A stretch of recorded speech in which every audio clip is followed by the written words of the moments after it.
Era mbinyo tulina kyakola naye tulabye nnyo naye kubimu ebituyambye nti poliisi ezikondinze mu dakiika 5 kubanga etuuka ku kifo naye katugezeeko okulaba nga tuzikiza tulabe nga ginazikira naye ebintu byabasawo bingi tutoba okulaba nga ebizimbe byatebikwata. Uganda poliisi era twebaza ab'ebyokwerinda wamu n'abatuuze abatuukidde naye ng'ebintu byabasawo kuyanja n'ankuyanja byebifudde ebimu tugezezaako bitaasa kya mukisa mulungi tewali muntu asobodde kuba ng'afa.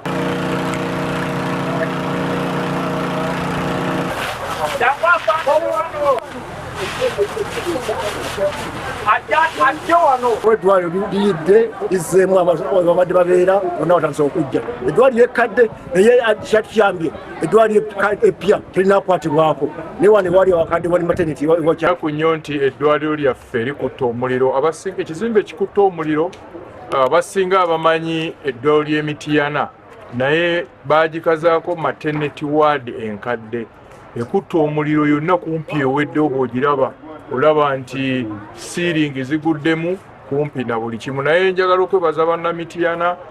okukolera awamu okubaddewo abantu badde basomba ettaka ow'omusenyu n'asomba ow'amazzi n'aleeta